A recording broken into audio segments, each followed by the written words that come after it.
En fait, j'ai toujours voulu faire ce métier et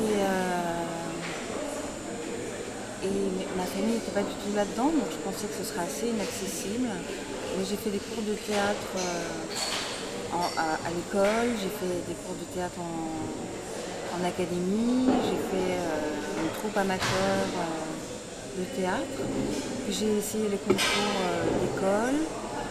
Et en fait, j'ai fait un court-métrage avec un copain, ça a été vu par une autre personne. Je me suis retrouvée à un casting à Paris, mais un peu tout à fait par hasard.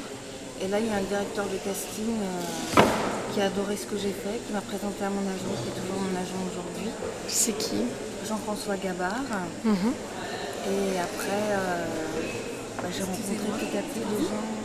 Oui, j'ai rencontré petit à petit des gens dans ce métier que mon agent m'a présenté. Et ça fait après boule de neige. Très très vite, il y a eu La vie rêvée des anges. Mon tout premier casting, c'était encore de Bonitzer où j'ai fait le film. Mais, parce que Pascal Bonitzer est belge, mais donc c'est quand même à Paris que... En fait, Pascal Bonitzer, c'était son premier long métrage. Il a fait beaucoup de scénarios et il a eu envie de rencontrer un peu toutes les jeunes comédiennes, que ce soit du Canada, de Belgique, de Suisse ou de France. Et il a vraiment eu un coup de cœur, alors que j'étais pas dans une école, j'étais pas dans un réseau, j'étais quelqu'un d'hyper timide. Il y a eu vraiment une chose qui s'est imprimée à la caméra. Et j'ai eu la chance qu'un grand directeur de casting ait vu ça. Et pour lui, il y avait une évidence de jeu. Et il m'a présenté un agent tout de suite. Et mon agent, il m'a dit que ça avait été la seule personne qui avait choisi comme ça. J'avais fait un court métrage muet, c'est tout, avant. Et il m'a dit bien des années après que quand je suis rentrée, pour lui, il y avait une évidence très forte.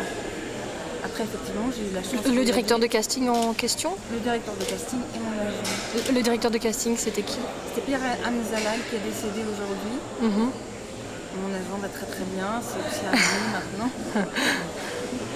Et le réalisateur du court-métrage muet, est-ce qu'il a fait carrière après? Est-ce que tu as eu l'occasion de retourner avec lui? J'ai pas du tout suivi ce qu'il a fait, on s'est pas vu, donc j'en sais absolument rien. Mais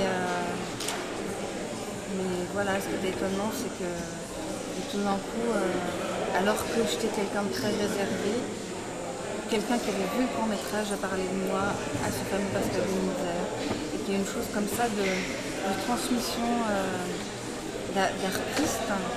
Et puis les gens m'ont accueilli très très vite dans la profession. Parce que La vie rêvée des anges, c'est mon deuxième film. Ouais.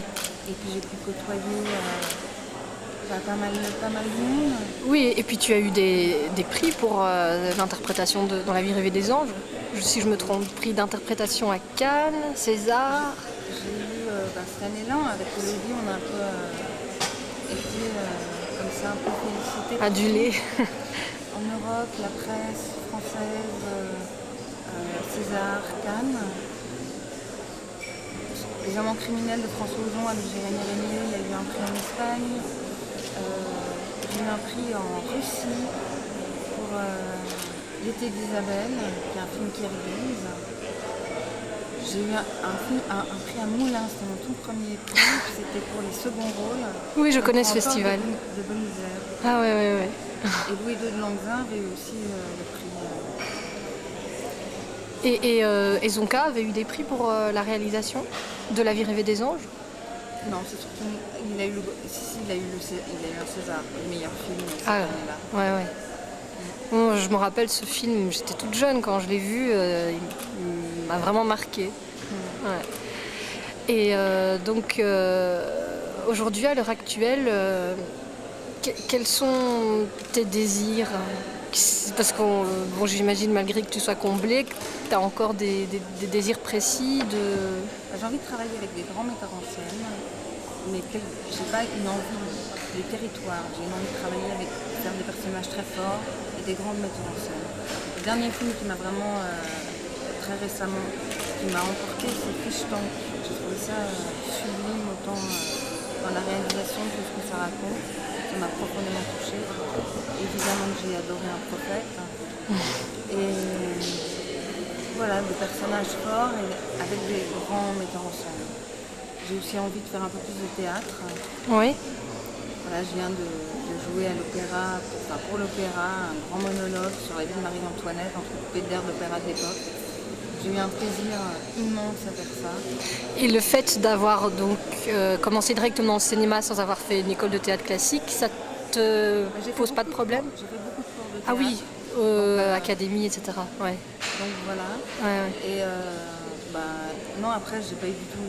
Comme à Paris, j'ai fait plutôt un réseau de coachs et de cours de danse, des cours de chant, des choses comme ça, mais pas la structure classique. Donc effectivement, j'ai pas rencontré les metteurs en scène de théâtre au départ. Après, mon envie première a toujours été le cinéma. Donc au départ, j'ai pas forcément cherché à en faire. Ouais. Et là, maintenant, j'en sens un besoin d'y retourner. Pourquoi? D'où vient ce besoin? Les textes, les auteurs. C'est pas le fait de jouer en public Un personnage très dense sur la continuité. Ce serait comme pour moi, une pièce de théâtre, c'est comme une longue scène qui ne s'arrête pas. Comme une prise, voilà, comme une prise qui durait, longue prise. 2 heures. Ouais. Et donc ici, tu es membre du jury. Est-ce que ça t'est déjà souvent arrivé de faire partie du jury? Et tu peux comparer cette expérience-ci à tes précédentes? Parce que chaque histoire est différente, oui, mais différente, chaque jury est tu différent. apprécies. Si je le refais plusieurs fois, c'est quelque chose que j'apprécie profondément. Déjà, le fait d'être comme ça, plongé, immergé dans un nombre de longs métrages qui est quand même assez grand et assez dense, et de se les enquiller, c'est quelque chose que j'aime beaucoup. Le fait après d'échanger avec des personnes qui ont la même passion que moi et qui ont du coup un regard différent, ou même parfois on se rend compte qu'on est assez sur la même longueur d'onde.